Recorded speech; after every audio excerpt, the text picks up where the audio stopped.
말씀을 가지고 함께 은혜를 나눕니다. 마태복음 8장을 보면 예수님께서 베드로의 집에 들어가시니까 베드로의 장모가 병에 걸려서 누워 있는 것을 보시고 그 손을 만지심으로 인해서 고쳐 주십니다. 그렇게 되니까 많은 사람들이 예수님 계신 곳으로 모여들어 오게 되고, 예수님은 그들의 병을 다 고치시고 귀신들을 다 쫓아내시고 그렇게 합니다. 그렇게 했더니 일이 더 커져서 사람들이 더 많이 몰려오게 되는 거예요. 그래서 예수님을 애워쌉니다. 그러니까 더 이상 예수님께서 이제 일을 질서 있게 하지 못하신다는 것을 판단하시고는 제자들에게 건너편으로 우리가 가자, 배를 타고 건너편으로 가자, 그렇게 제자들에게 말씀하십니다. 그리고 이제 제자들과 함께 배에 타시고 건너편, 갈릴리 호수 건너편으로 건너가게 되십니다. 그렇게 제자들과 예수님은 배를 타고 바다처럼 넓은 그 갈릴리 호수를 건너가고 있었는데, 갑자기 큰 놀이 일어나서 배가 물결에 덮이게 됩니다. 상황이 굉장히 위급해지자 제자들은 겁에 질려 깊이 주무시고 계신 예수님을 흔들어 깨웁니다. 주여, 우리가 죽겠습니다. 우리를 구원해 주십시오. 우리를 구원해 주소서. 우리가 죽겠나이다 하면서 죽을 것 같은 두려움에 제자들은 막 울부짖습니다. 잠에서 깨어난 예수님은 제자들에게 어찌하여 무서워하느냐, 믿음이 작은 자들아 하시고는 곧 일어나셔서 바람과 물결을 꾸짖으시니까 그 모든 것이 잔잔해졌다 하는 내용이 오늘 본문의 말씀입니다. 여러분, 인생의 큰 파도, 큰 위기를 만나게 될 때 우리에게 가장 필요한 것이 무엇일까? 사실 여러분, 뜻하지 않은 일이 갑자기 우리에게 들이닥칠 때에 뛰어난 어떤 재능이나 능력 혹은 재물이 아무 쓸데가 없는 거예요. 배가 파손되어 무인도에 혼자 이제 갇히게 되었을 때에 필요한 게 다른 게 아니지 않습니까? 물이 필요하고 음식이 필요하단 말이에요. 돈이 필요하고 금이 필요한 건 아니라는 거죠. 우리에게 큰 위기가 들이닥칠 때에 이렇게 우리에게 있었던 어떤 재능이나 능력이나 재물, 이런 것이 사실 아무 쓸데없게 되는 겁니다. 사람들과의 갈등도 마찬가지죠. 돈으로 해결되지 못하는 것들이 이 사람과의 관계에 있습니다. 그렇다면 이런 어려운 일들을 우리가 어떻게 의연하게 대처할 수 있을까? 그것은 바로 주님을 향한 믿음이 우리 가운데 있을 때에 그 모든 문제들 앞에서 우리가 의연하게 대처할 수 있게 되는 줄로 믿습니다. 주님이 구원하실 것이라는 믿음, 주님께서 해결해 주실 것이라는 믿음, 그것이 있어야 된다는 거죠. 주께서 그 파도 속에서도 우리를 안전하게 보호해 주시고 또 그 두려운 바다를 잔잔하게 하실 것이라는 그 믿음이 필요하다는 겁니다. 아무리 큰 문제이고 갑자기 만난 감당할 수 없는 일이라 할지라도 주님은 모든 것 위에 계시기 때문에 주를 믿음이 곧 능력이라는 것이에요. 주를 믿음이 곧 능력이에요. 어찌하여 무서워하느냐, 믿음이 작은 자들아 라고 하신 주님의 책망은 아주 다급하고 위험한 상황에서도 주께서 같이 있으니 안전하다, 죽지 않을 것이다, 이제 주님이 우리를 보호해 주실 것이기 때문이다 라는 이 믿음을 제자들에게 주님은 원하셨다는 거죠. 그것을 찾으시고자 하신 것이었습니다.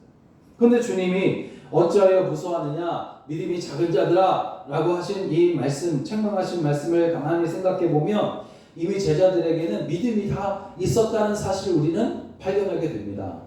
다만 믿음이 작아서 두려워하고 있을 뿐이었다는 거죠. 그래서 주님은 이후에도 계속해서 제자들에게 믿음을 강조하시면서 큰 믿음을 찾으셨던 겁니다. 계속해서 믿음을 가지라고 그렇게 제자들에게 계속해서 말씀하셨는데, 그 이유는 주님이 없고 제자들만 남겨졌을 때에 담대하게 복음을 전하는 사람들이 되기 위해서는 큰 믿음이 있어야 했기 때문이었다는 거죠. 주님은 여러분 큰 노을 앞에서, 큰 파도입니다. 이 큰 파도 앞에서 주여 우리를 구원하소서, 우리가 죽겠나이다 했던 제자들에게 믿음을 찾으세요. 어떤 믿음입니까? 오늘 우리에게도 주님은 믿음을 찾으십니다. 어떤 믿음입니까? 첫째는 모든 것이 하나님의 섭리라는 믿음을 우리가 갖기를 원하세요. 모든 것 안에 바로 하나님의 섭리가 있다 하는 것이에요. 이것을 믿기를 원하십니다. 여러분, 주님이 우리에게 찾으시는 믿음은 큰 노를 보고도 두려워하지 않는 믿음일 수 있고, 그 믿음은 사실 두렵지 않게 하는 믿음이지만 더 정확하게 말하면 두렵게 하는 것들을 정면에서 자세히 바라볼 수 있게 하는 믿음이라는 것을 알 수가 있습니다. 여러분, 사람들은 인생에 큰 어려움이 찾아오게 되면 두려움 때문에 본능적으로 눈을 감아버려요. 본능적이지 않습니까? 결국 그러나 눈을 감아버리게 되면 사실 더 큰 두려움을 겪게 됩니다. 그렇지만 큰 환난이라도 그것을 정면에서 자세하게 바라보게 되면, 정신 차리고 바라보게 되면 헤쳐나갈 수 있는 길이 보일 때가 있고, 또 어떤 것은 오히려 그 위기가 아니라 기회였음을 깨닫게 될 때가 또 있단 말이죠. 예수님은 제자들이 큰 노를 만났을 때에 그것을 하나님의 뜻, 하나님의 섭리, 하나님께서 그 속에 무엇인가를 숨겨놓았다라는 사실을 믿기를 원하셨어요. 그래서 또 그 큰 놀이 배를 삼키려 할지라도 그건 역시 하나님의 섭리라고 믿기를 원하셨습니다. 그리고 모든 것에 하나님의 섭리가 있을 것이라는 믿음의 근거, 그것은 바로 그 배에 예수님이 타고 계셨기 때문입니다. 예수님이 같이 계시니 큰 놀이 일어나 배를 덮어버릴지라도 안전하다는 그 믿음을 갖기를 원하셨다는 거죠.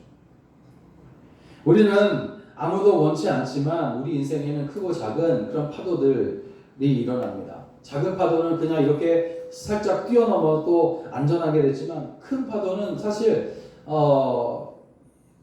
온전히 그것을 넘어버리지 않냐면 그냥 우리가 그 물속에 빠져 어려움을 겪게 되고 마는 거예요. 그 파도는 우리가 타고 있는 배를 침몰시킬 만한 아주 강한 그런 것이기도 하고 두렵게 만들기도 하는 것이 사실입니다. 그럼에도 우리의 솔직한 심정이 뭐겠어요? 그것은 파도가 전혀 없는 어떤 잔잔한 삶, 그리고 아무런 고통이 없이 오직 평탄하고 순조롭고 그렇게 형통한 삶을 살기를 원하는 거예요. 우리가 그렇게 간절히 또 기도하지 않습니까? 그리고 그렇게 살 것이라는 확신, 그것이 바로 우리가 보통 가지고 있는 믿음이라고 생각합니다. 고난이나 좌절, 위기, 실패가 없게 해달라고 또 믿음의 기도를 하는 거예요. 그게 믿음의 기도라고 생각해요. 그렇지만 사실 여러분, 우리 인생에는 이런 일들이 일어나잖아요. 우리의 믿음이 잘못된 것일까? 그러면 우리의 믿음이 잘못돼서 하나님 형통한 삶, 복된 삶, 잔잔한 삶, 정말 그런 삶을 살기를 원합니다. 그렇게 되기를 믿습니다. 그럼에도 불구하고 어려움이 찾아왔을 때에 나의 믿음이 잘못된 것일까? 아니면 주님이 우리의 믿음을 저버리신 것일까? 우리의 기도를 들어주시지 않은 것일까? 그런 질문을 하게 되는 거예요. 그런데 여러분, 우리가 주님은 우리를 절대로 저버리지 않으신다는 믿음을 가지고 있다면, 다시 말하면 주님이 잘못된 것이 아니라면, 우리 믿음을 주님이 저버리지 않으신 것이라면 문제는 우리에게 있다는 사실을 알아야 된다는 거죠. 그러므로 우리의 믿음이 어디서부터 잘못되었는지를 살펴보아야 할 것입니다. 참된 믿음이 있는 성도는 하나님이 이런 힘든 상황들을 내게 허락하셨다라고 믿습니다. 그것이 힘들지만 그래도 믿는 거예요. 그렇지만 아무 생각 없이 믿지는 않습니다. 그냥 무조건 믿는 것이 아니에요. 분명 여기에 나를 향하신 하나님의 섭리가 있을 것이다. 이 고난을 통해서 하나님은 내가 더 큰 믿음 갖기를 원하신다. 나를 정금과 같이 나오게 하시려는 하나님의 뜻이 여기에 있다라는 믿음의 생각을 한다는 거죠. 핸들리라는 목사님이 광산이 무너져서 수많은 가구가 이제 죽은 더햄이라는 지방으로 파송되어 갔을 때 일이라고 합니다. 오래전에 있었던 일인데 광산 사고 사망자 170명의 가족들을 이제 이 목사님이 그곳에서 신방을 하게 되는데 어떻게 그들을 위로할까 고민하고 있다가 성경책을 이제 읽는데 성경책을 읽다가 그 성경책 사이에 끼어 있는 어머니가 준 작은 책갈피를 집어 들게 됩니다. 그 책갈피는 뜨개질된 천 조각이었는데 그 뒷면에는 아무런 장식도 없이 그냥 매직으로 쓰여진 하나님은 사랑이시다라는 글자가 쓰여져 있는 것입니다. 뜨개질로 만든 책갈피와 그 뒤에 쓰여진 하나님은 사랑이시다 하는 이 글을 읽고 성령께서 그의 마음에 깨닫게 해주신 것이 있었어요. 그것은 뭐냐면 세상은 뜨개질로 만든 책갈피처럼 얽히고 설키고 복잡해 보일지는 모르지만 그러나 그 뒤에는 하나님의 사랑이 있다라는 깨달음이 있어요. 뜨개질 뒤에 쓰여진 하나님은 사랑이시라는 이 책갈피를 보고는 뜨개질처럼 세상은 고달프고 힘들고 얽혀 있지만 그러나 그 뒤에는 하나님의 계시다 하는 이런 깨달음. 헤늘리 목사님 그래서 관상 사고 사망자 가족들을 만나면서 그들에게 일어난 사고들은 없어야 했던 일이라 그렇게 말하지 않고 그 모든 아픔들을 받아들이고 마음껏 슬퍼할 수 있도록 도왔다고. 그리고 하나님은 여전히 당신들을 사랑하고 있다라고 진심으로 위로했다고 합니다. 여러분 이해는 잘 되지 않지만 또 우리의 지식으로는 설명할 수도 없지만 고난과 위기에는 하나님의 뜻과 섭리가 분명 숨어 있습니다. 이 큰 파도를 통해 나를 성숙시키고 주님의 나를 위해 준비시키려는 하나님의 섭리가 숨겨져 있다는 거죠. 그러므로 여러분 믿음은 모든 것이 잔잔할 것이다 라고 확신하는 것이 믿음이 아니라 큰 파도 가운데일지라도 거기에 하나님의 뜻이 있음을 깨닫고 하나님의 손에 모든 것을 맡기며 끝까지 신뢰하는 것이 바로 믿음이라는 겁니다. 오늘 여러분 이 믿음을 갖게 되시길 주의 이름으로 부탁을 드립니다. 두 번째는 큰 파도 앞에서도 담대하게 하는 믿음, 그것을 갖기를 원하신 거예요. 주님이 제자들에게 큰 파도 앞에, 다시 말하면 큰 위기 앞에서도 담대하게 하는 믿음. 이런 제자들은 큰 파도가 배를 덮으려고 할 때에 겁을 먹고 죽을 것 같아 두려움에 울부짖습니다. 실제로 제자들은 곧 죽을 것 같아요. 제자들 중에는 어부들도 있었단 말이에요. 바다에 이제 뼈가 굵은 사람들이 있었단 말이에요. 어부 출신이 있었단 말이죠.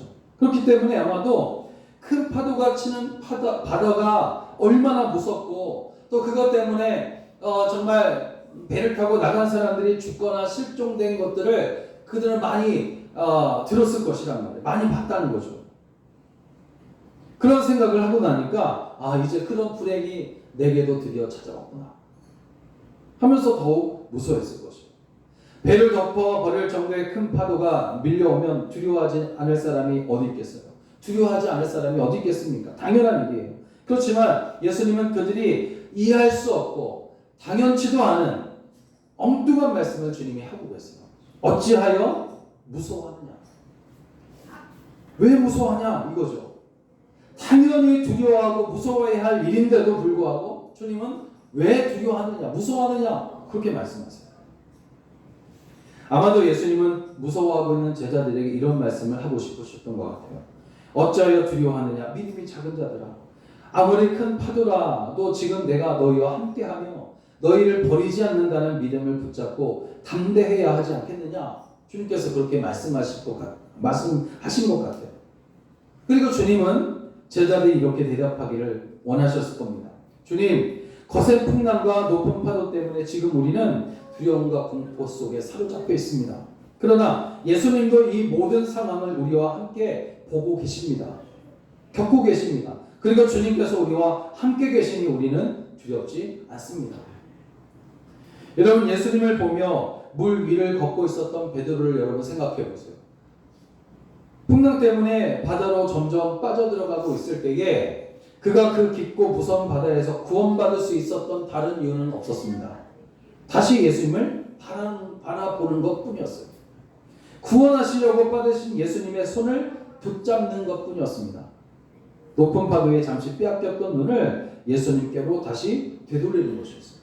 그렇게 했더니 베드로가 구원을 받을 수가 있었다는 거죠. 예수님은 우리가 큰 파도 앞에 있는 바로 그곳에서 나를 보며 담대하라 그렇게 말씀하세요. 주님은 파도가 없는 먼 곳에서, 잔잔한 곳에서 큰 파도 가운데 있는 우리를 보고만 계시거나 외치고 계시는 것이 아니에요. 주님이 계신 곳이 어디입니까? 큰 파도가 있는 곳이에요.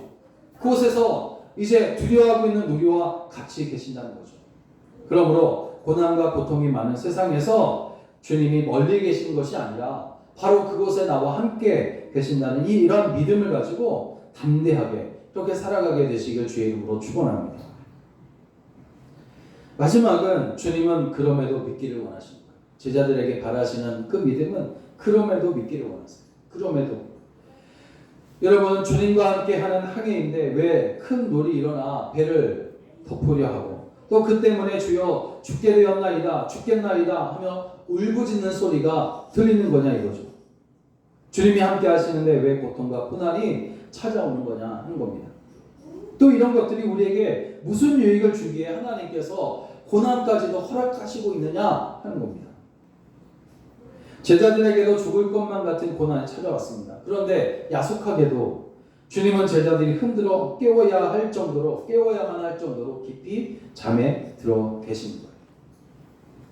우리가 위기에 처해져 주님이 필요한데 유일하게 믿고 있는 것, 할 수밖에 없는 그 유일한 분이 아무 일을 하지 않고 잠만 주무시고 있으면 그보다 답답하고 속상한 일은 없을 겁니다. 나쁜 상황을 나에게 유일한 상황으로 변화시켜달라고 간구하지만 주님은 우리가 요구하는 대로 움직여주시지 않으신 것 같을 때도 있어요. 그렇게 되면 어떻게 합니까? 얼마 지나지 않아서 주님이 나를 위해 아무것도 하지 않는다고 판단하고는 실망하게 됩니다. 큰 파도가 배를 덮어서 죽을 것 같은데도 깊이 잠들어 계신 예수님이 원망스러웠던 제자들처럼 우리도 같은 심정일 때가 있다는 거죠. 많은 사람들이 예수님을 동전을 넣고 버튼을 누르면 원하는 음료수가 바로 나오는 자판기처럼 대하고 있어요. 여러분 음료수 자판기를 보면 일단 고르지 않습니까? 무엇을 먹을까? 그리고 이제 돈을 넣어요. 돈을 넣고 단추를 누르면 그 음료수가 요란한 소리를 내면서 나옵니다. 곧바로 내려옵니다. 많은 그리스도인들이 주님 앞에 서서 자신이 원하는 것을 이렇게 선택해요. 내가 이걸 원하고 있다. 내가 이것을 가지고 싶다. 그런데 곧 원하는 대로 응답되기를 기대하지만 응답이 되지 않아요. 기도라는 단추를 눌러요. 기도라는 단추를 누르지만 소리가 안 나요. 나오는 소리가 안 나옵니다. 들리지 않습니다. 그러면 우리는 당황해서 동전이 부족했나 싶어서 더 많은 동전을 넣지만 주님은 그래도 침묵하신 거예요. 그러면 사람들은 자판기가 고장났을 때처럼 흥분하고 화가 나서 두드리고 부수고 흔듭니다. 실망하고 짜증을 내요. 그게 우리의 신앙생활 아닙니까? 그 파도가 배를 덮어 죽게 되었는데도 주님께서 주무시면 어떻게 반응하게 되겠어요? 대부분의 사람들은 주님의 침묵 앞에서 아주 힘들어 할 것입니다. 그러나 여러분 믿음은 이럴 때도 견디는 것이라고 했어요. 믿음은 우리에게 말합니다. 주님은 침묵하실 수도 있다. 주님은 응답하지 않는 것 같을 때도 있다. 그럼에도 주님이 우리를 돌보고 계신 우리가 믿어야 한다. 이게 믿음이라는 거죠. 지난번에 일본 신학자 중에 우찌무라 간조라는 사람이 고백한 기도문을 소개시켜드린 적이 있는데 다시 한번 그의 기도문을 읽어보면 이렇습니다. 만약 하나님께서 내 멋대로 드리는 기도를 받아주셨다면 나는 거만하고 인정도 없고 밉살스러운 인간이 되었을 것이다. 하나님은 내가 원치 않는 길로 나를 이끄셨고 나로 하여금 구하지 않는 길로 가게 하사 하나님의 뜻을 이루셨다. 그러면서도 내 생애 속에 필요한 것은 하나도 빠짐없이 주신 하나님께 감사드립니다. 여러분 주님이 응답하지 않는 것처럼 느낄 때 우리는 실망하며 지쳐버리기도 합니다. 그럼에도 주님을 믿고 여러분 순종하시기를 주의 이름으로 부탁을 드립니다.